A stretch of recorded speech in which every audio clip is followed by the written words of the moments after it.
And so, this year has been about a journey.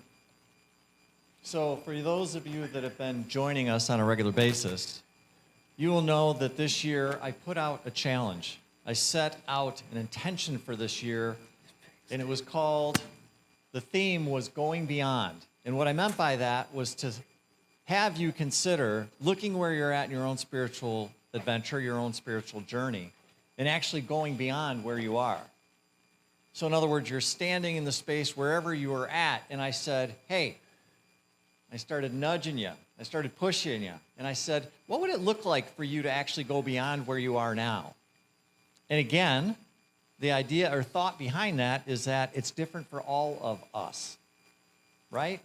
And so I started nudging you. I started pushing you. And some of you have actually taken me up on that challenge, which I love because, again, I love having the conversations. I love to know what that looks like for you. Some of us have joined spirit groups. Some of us are doing the Way of Mastery. Some of us went through the 12 powers. And there's all kinds of stuff going on within our small community here in terms of what that looks like. It's been really, really fun to see the different things that you folks have come up with. It's awesome, actually. It's inspirational to me. And then what we decided to do, and some of you know this and some of you don't, but I'm going to share this with you, is we came up with a quarterly theme for each one of the quarters. So the first quarter was what we called Dare to Dream, which is this idea of sitting back and thinking, what might that look like for me? The second quarter is what we called Rolling Up Your Sleeves, and that is where we actually dive into and start doing the work of what that looks like. The third quarter is going to be based on this premise or this theme that I called Find Your Medicine and Use It, and what I mean by that is go out and figure out what spiritual tools that work for you.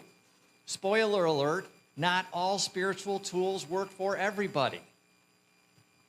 What are you talking about? That's exactly what I'm talking about. They don't. And so my challenge to you is go find some spiritual tools that actually work for you. And what I mean by that is, are you growing? Are you moving? Can you feel yourself expanding? Can you feel your awareness changing? More than, I'm just going to sit here and be cozy comfortable. My own experience tells me that spirit is always moving. It's always wanting more of an expression, ultimately leading me to freedom. And so my question to you is, when you think about finding your own spiritual tools, are the tools that you're using, are they creating more freedom in your life? Is there more of an expression? If there is, keep using them. If there's not and you feel stuck, by the way, a lot of people come up to me and say, I feel stuck. Then my suggestion would be you might want to look at some other spiritual tools, because maybe the ones that you're using are no longer working for you. Wait a minute, Mike. Wait a minute, Mike. Wait a minute, Mike. You mean to tell me I could be using spiritual tools for a while that could be helpful, and then all of a sudden they quit working? Yes. But nobody's told me that before. Yeah, I know. I understand that. But you have to understand what happens is energetically, as you start to grow, as you start to wake up, and as you start using tools, you shift vibrationally. In other words, you change. And the same thing that worked over here may not work over here. Does that mean you're right or wrong? Does that make you bad? Does that make you whatever adjective that you want to use? No. It just means that you're changing and growing. Thank God. Isn't that the point of the whole thing? Is to expand yourself, to grow more, to go deeper within yourself, to have more of an experience of God? Isn't that really what we want? All is to have a bigger experience of God and or love and or expression and or fun and or actually go out and have a really good time in this lifetime. You mean we can kind of have a good time while we're doing all the serious stuff? Oh my God. Please. Jesus made wine for God's sakes. He didn't do it just because. He liked to have a good time. I'm serious. Jesus liked to party. He did. Thank you. Exactly. So find your medicine and use it is going to be the third quarter, and then finally the fourth quarter is going to be about embodying all this stuff, because I'm just telling you, from your own spiritual path and your own awakening, learning a bunch of stuff is great, but if that's all you do, that's called entertainment. That doesn't change you. The only thing it does is fill your head up with a bunch of facts, but it doesn't change your heart. And guess what we're doing here? We actually work on changing our heart. Because the only thing that we need to do, honestly, the whole spiritual journey, the only thing that we have to do is to realize that we really are the sons and daughters of God. And because of that, we are limitless in what our expression can be. And the only thing that limits us is the garbage that's up here. That's it. When we understand that, and then all of a sudden we start doing the work to figure out, well, what is that garbage up here? What am I telling myself that came from not me? It came from my parents. It came from my grandparents. It came from society. It came from religion. It came from all this other stuff. It did not come from God. I promise you that. When all of a sudden we realize, hey, wait a minute, there's a bunch of garbage that was put into my head that's now in my subconscious mind, and when I become aware of it, then I can do something about it, and then you start to embody it. And then your life just becomes this amazing tapestry, this amazing dance with the divine. And let me tell you something. There is no better party than partying with God. That is the ultimate party, in my opinion. It's a lot of fun, a lot of fun. And then life can actually become fun, which is what it was intended to be. Not all the other garbage that we see out there. It's not. It's actually meant to be this beautiful, wonderful, divine dance. This gift that we've been given, called our soul, connected with God, and together we can create all kinds of wonderful things. All kinds of wonderful things. So, we started off with this idea, or this thought of going beyond, and then I brought in this thing called the 4 directions, the 4 shields, and we talked about that indigenous tradition where we learned about all this stuff, the 4 directions.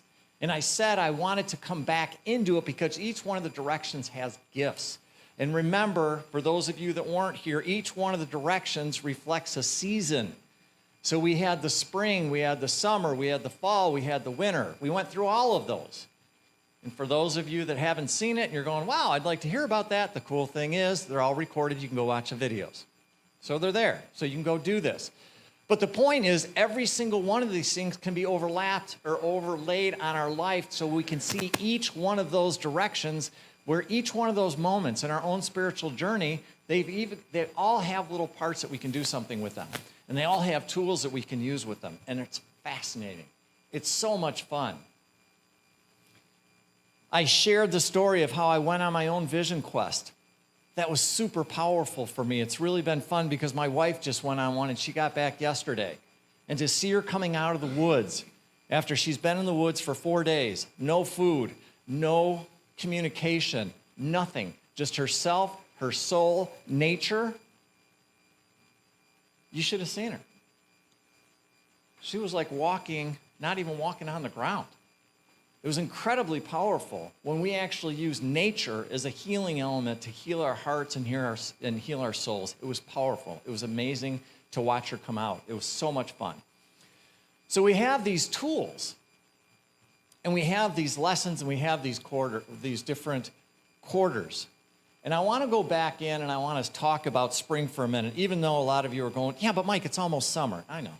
I get it. Although it's been awfully cold, right? So I just want to talk about the spring for a minute and the gifts, the spiritual gifts, the lessons that are in the spring when we really think about this, because to me, the spring is everything. The spring is everything. Why is the spring everything to me? I want you to think about it for a minute from the standpoint of the Bible. What does it say the very first thing in the Bible? God created. God created, right? So to me, the spring is about creation. That's where we actually stand into our own divinity and go, hey, you know what? There's this thing called life. It's my life. It's nobody else's life. And I can actually do something. I can actually create something that I want to create. I'm actually looking around and saying, I like this, I don't like that, I think I want to change this. We stand in that moment of creation, and that is what the spring is about. It's about standing in that moment of creation. Remember, we are made in the image and likeness of God. At least that's what we're told. And when you believe that and you start to understand it, then you also understand what was God. What is God? Well, he's a lot of things. She's a lot of things. But ultimately, being a creator. And because we're made in the image and likeness of God, guess what? We are creators. That's what we do. It's part of our divine DNA, if you will, that we're able to create the life that we want to create. When you really start to tap in and understand this stuff, you sit back and you go, oh my God, really? I get to go create this stuff and play with it? It's like, yes, you get to sit there and play with it and have fun with it because it's fun to create your life the way you want to create it. It's really fun when you start to engage in it. And we all have the ability to be able to do that. We all do, right? And that certainly is what Unity believes. Unity believes we are all powerful creators. The Fillmores talked about that endlessly. That's what they talked about. They talked about standing in your divinity and understanding you're a powerful creator and you can create things in your life that you want to have. And you can make it really, really fun. The only thing they said is we decide to do it consciously because most people do it unconsciously. In other words, they don't think there's anything that they can do about their life. They just kind of got to go along with the flow. In other words, they have a tendency to stay over here in victimhood. I'm a victim to my life. And Unity says, no, you're not. You actually can step over here and be a powerful creator, and you can do something about your life. You can. You really, really, really can. And when you start to understand those teachings of Unity, then you'll begin to understand that we have the ability to create our reality. When you understand that, and then you start to play with some of these principles, things start to get going. Health, prosperity, great relationships, rewarding careers, beautiful families, all those things. They're all there. They're all there. So the analogy I like to use about spring is I like this idea or thought about being a farmer. So I want you just to imagine for a minute this farmer that's looking out in these open fields before anything has been planted. And if you can use the metaphor, it's just like you looking at your life. You're looking at this wide open field that's empty. There's nothing in it. And then the farmer ultimately asks himself the question, or herself the question. Well, what are you going to plant? What are you going to plant? Right?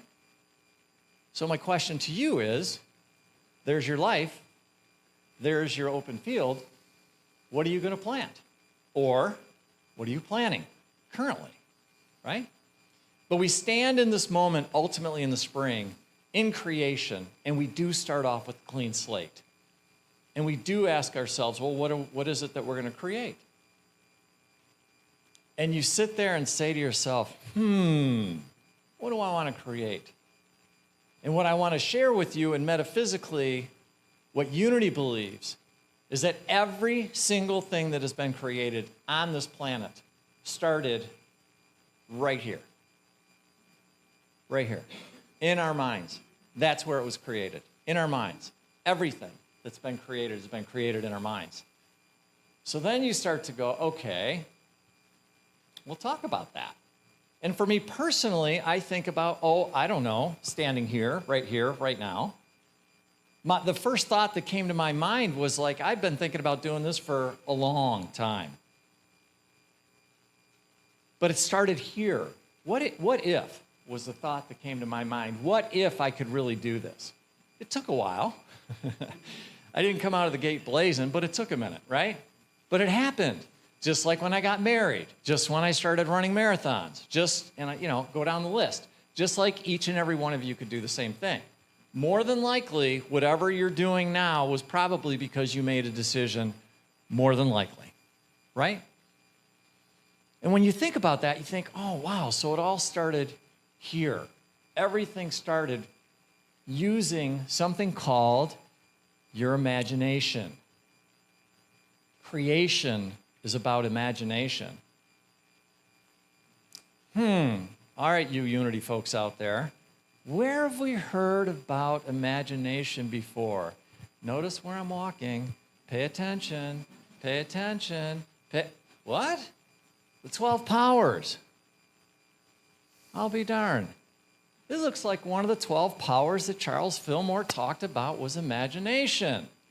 Why did he talk about imagination? Probably because it's pretty powerful. But for those of you that haven't been exposed to the 12 powers, basically what Fillmore said was that we all have these divine qualities, these divine powers, that if we summon or we use them, we have access to them because of who and what we are. But we have to invoke them. In other words, we have to call them forth, right? And so the 12 powers, we've got faith, we've got love, we've got understanding, we've got will, we've got zeal, we've got elimination, order, life, strength, wisdom, power. Last but not least, imagination. Now, the thing that I found interesting is as I was playing with this idea or the thought of the different directions, it really became obvious to me that when you really look at the 12 powers, that each one of the directions actually has a power. So what I've done is I've overlaid the different powers in each one of the directions, and each one of the directions, go figure, has 3 powers. And that's what we're going to start playing with over this talk and the next talk, is what are the 3 powers that Fillmore's used that we could use in the season of spring or the season of creation, which allows you to use these spiritual tools to create what you want to create in your life. Okay? So that's what we're going to be doing. So the power of imagination, the ability to envision and conceptualize divine ideas, truth principles, and laws. Imagination, creativity, using something that's a divine gift to basically create something that you want in your life. Fillmore says that everything that's manifested was first a mental picture and was brought into expression by the forming power of the imagination. Imagination, imagination. In my opinion, one of the most powerful powers that we can use is imagination. Because you think about it. If you've got a problem that's going on in your life, the only thing that you need to do is to approach it from a different angle. You need to think about it differently. And that requires imagination. How can I think about this problem differently? You can't solve the problem using the same consciousness that you had that created the problem, as the saying goes. We've all heard that, right? And so there's imaginations, there's thinking about it differently. And when you really think about imagination and you think about the people that have made a tremendous difference in the history of this world or this planet, they had amazing imaginations. I go back to think about Jesus and his imagination and what he was able to do. And through his teachings, he invited people to envision things differently, a different reality, one that challenged the conventional beliefs at the time. He used parables such as the prodigal son. He used stories about the Good Samaritan. He came up with different things that caused his audience to respond differently. And it spoke to their innermost core. He was able to connect with them at a level that people were not able to connect with. In the past, he was able to do that using his imagination. And by presenting these stories, these parables, if you will, he encouraged his listeners to imagine themselves in the shoes of the characters in the stories that he told. And that would evoke empathy and compassion and be an inspiration and cause people to start to self-reflect. In other words, hey, why don't you think about looking inside? What's going on in there? And so he was able to use his imagination to get other people to start to use their own imagination. And he invited people to participate, finally. And in my opinion, the greatest lesson that he taught us was this idea of this indwelling Christ, your own divinity. That's what Jesus was trying to tell everybody. Pay attention. This thing is inside of you. It's alive. And when you start paying attention to it, then all of a sudden, you can change things. and you can do incredible things. Ultimately, even if all you want to do is just sit in the love of God, but truly feel the love of God as it flows through you, is an amazing moment. When you can finally sit back and receive the love of God, you don't need anything else. You don't need to be sitting here. You can be sitting out in your car, in a parking lot. You could be sitting in a classroom. You could be at work. And when you experience a true love of God, I'm telling you right now, you don't need anything else from anybody. You can have that experience, and that's what Jesus was telling people. Like, this thing is real, folks. This isn't me just sitting here talking. And Jesus would go around and remind people of that. But again, it all started from his imagination because Jesus thought outside of the box. He did. He used his imagination. So, in the 12 Powers book, Fillmore goes on to say, when the faculties of the mind are understood in their threefold relation, which is spirit, soul, and body, it will be found at every form and shape originated in the imagination. It is through the imagination that the formless takes form. Right? So in other words, we're pulling it out from the ethers. We're pulling it from out there, and we got to bring it through us. And the first step of doing that is using your imagination. So let's talk about that for a minute, because I think there's a way to do it, to me, that just makes sense, but it's actually part of the process. And to me, using the imagination is to go within and to become silent, going into the silence and becoming quiet, whatever that looks like for you. For some, you're going to use the word meditation. Awesome. Other people might use the word prayer. Good for you. Fantastic.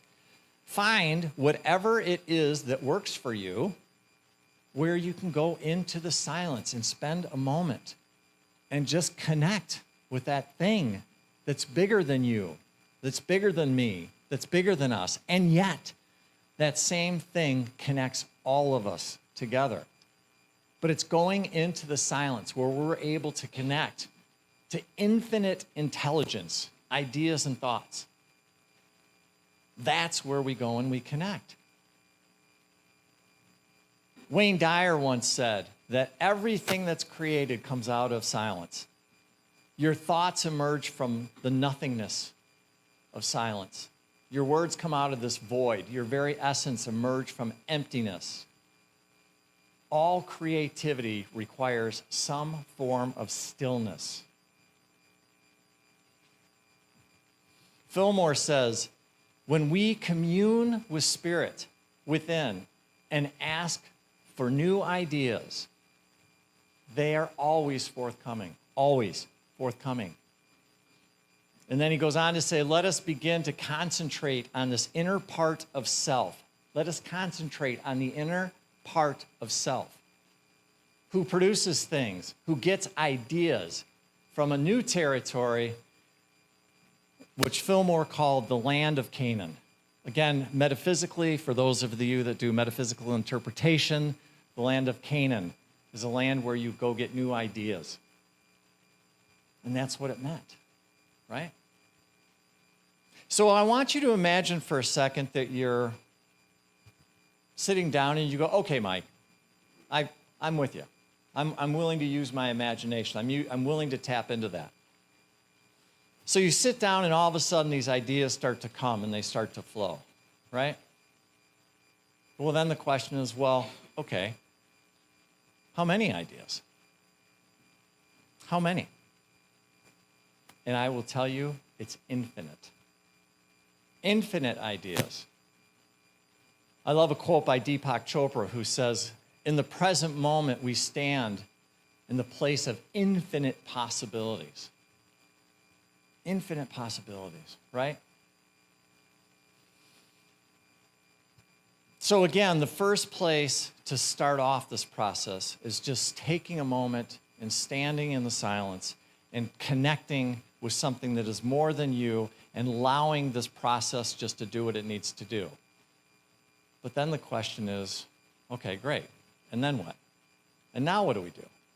How do I decide? Because sometimes I'm going to tell you when you do this, you're going to wind up with a lot of different ideas, a lot of different thoughts. And it's like, well, how do I pick one? What's the idea here? What should I be doing? It takes me back, and I may have shared this story with you before, but I'll never forget when I was young, and I was a small child, and I went into the hospital, and I had my tonsils taken out. And I just never forget waking up, and, everybody's around and everything, and all of a sudden there was this big tray that was full of ice cream. And I remember looking at the tray, and I started crying. And my mom was like, "What's wrong?" And I said, "It all looks so good, but I don't know which one to eat first." Right? And sometimes in life, we do have several different options that we can pick from, right? So then the question is, well, how do I figure out which one's the best one? I don't know. Wonder if the Fillmores have anything to say about that. Will. We think it stands for willpower, but what the Fillmores were talking about is the ability to choose and lead based on these ideas. The power of will help you determine what is the best way for you to go. That's what the power of will is for. So we go and we use imagination. Cool. Got all these great ideas on what we want to do, what we want to create in our life. And then all of a sudden, we got to pick one. Power of will help you decide which one to be picking, right? And so what I'd like to do is for just a moment, I want to go into the silence and play. Do a little practice this morning on practicing this power of imagination, if you will. And so if you can, just go ahead and get relaxed back into your chair a little bit.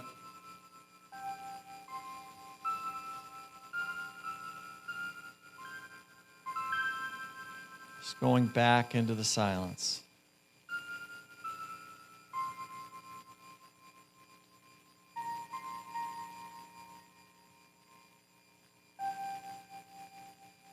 And I want you to imagine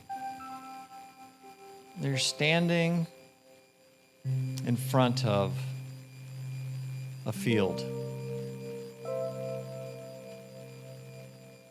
And that open field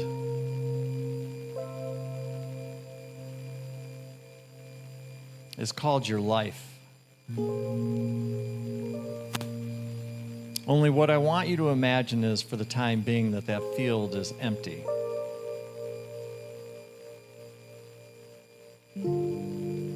And in this exercise, we're going to imagine, what is it that you desire? What is it that's in your heart?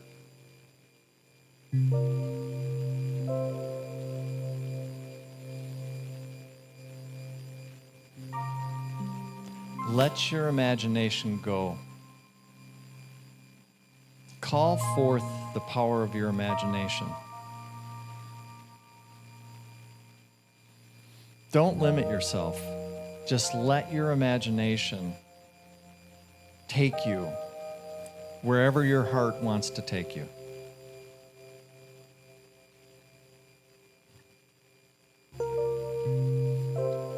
And remember, there's no right or wrong way to do this. You cannot do this wrong.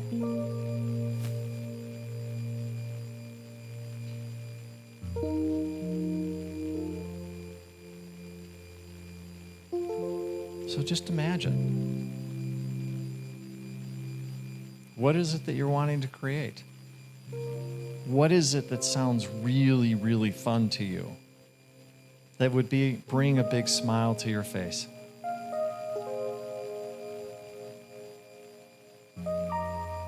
Don't limit yourself.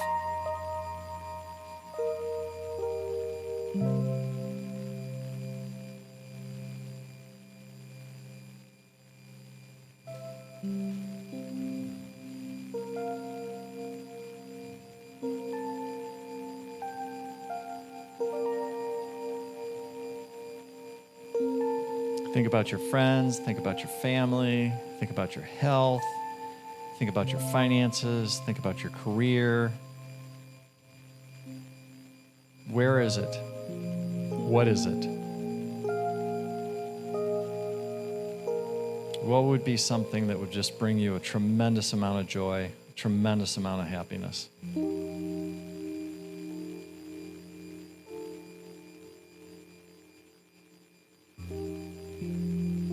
Remember, the field is empty. It's yours to create through the power of your imagination.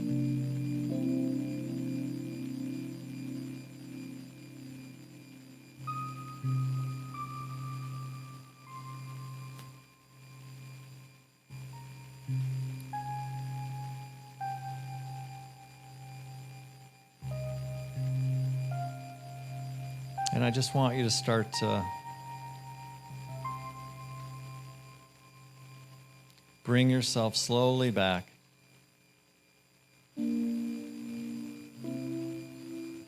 into the room.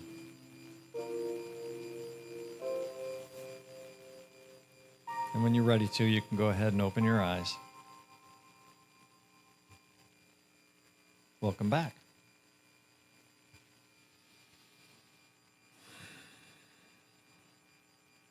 Well, the good news is everybody came back. Welcome back. Glad to see that. Haven't lost one yet, thank God. All right, so why are we doing all this crazy stuff, Mike? Why?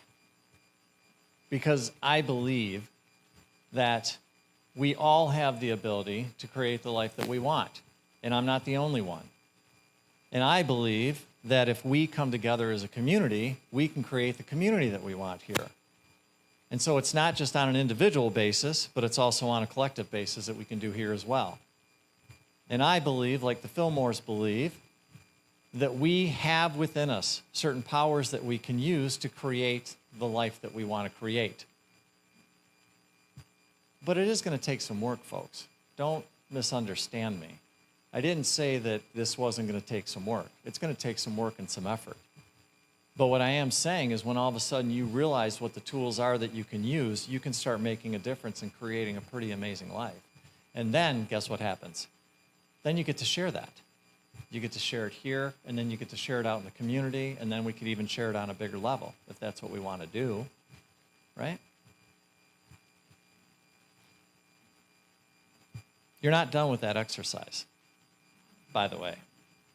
So now you can go back in, now that you've got some ideas or some thoughts or you've used your imagination. Number one, you can go back in and do that meditation anytime that you want with any part of your life if you want to. Or if you're just having a hard time and you feel stuck, you can use that and tap into infinite intelligence, infinite wisdom. And then if you wind up having a lot of different ideas, then what you're able to do is invoke the power of your will to help you make a decision on what's the best way for you to go. So, having said that, we're in the spring, at least in this little diagram, this little explanation, if you will. But we're not done. There's more lessons in spring. And so next time when we get together, I'm going to be talking about the remaining pieces of being in the spring. And those remaining pieces are going to be preparing the soil. We're going to talk about one of the other powers that the Fillmores used and talked about. That's called the power of faith. And then we're also going to talk about actually planting the seeds, which is exactly what the farmer needs to do in order to have everything grow. They got to actually plant the seeds. So we're going to be talking about those three things the next time we get together. In the meantime, use your power of imagination. Use your power of will. And I know there's some people that are going to say, oh, I don't feel like I'm very creative. And I'm really going to challenge you on that.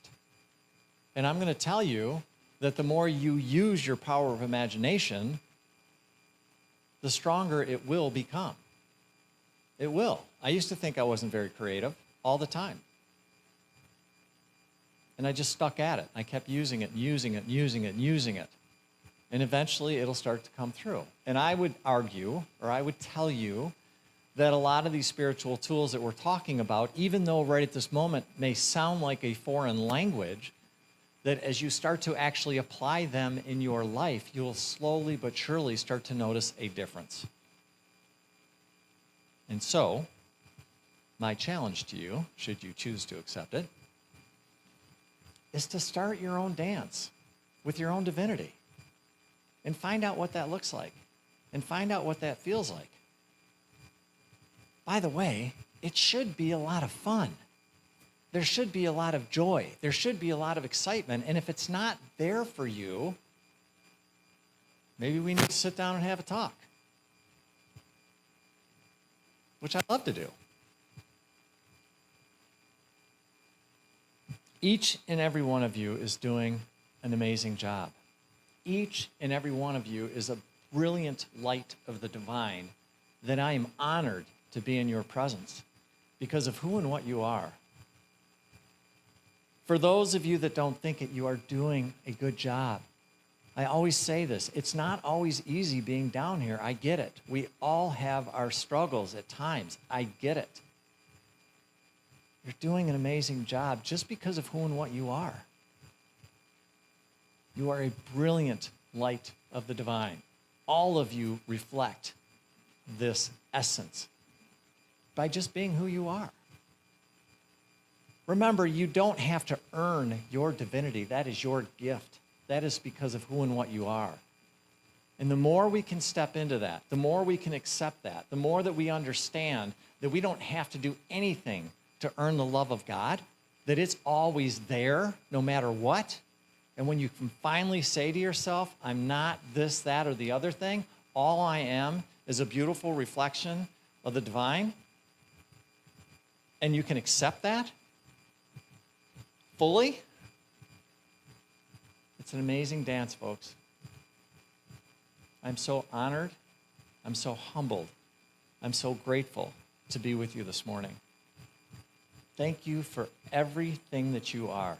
Everything that you are. It is a miracle to behold. You are a miracle. Thank you for being who and what you are. I am beyond grateful for each and every one of you. Thank you, and God bless.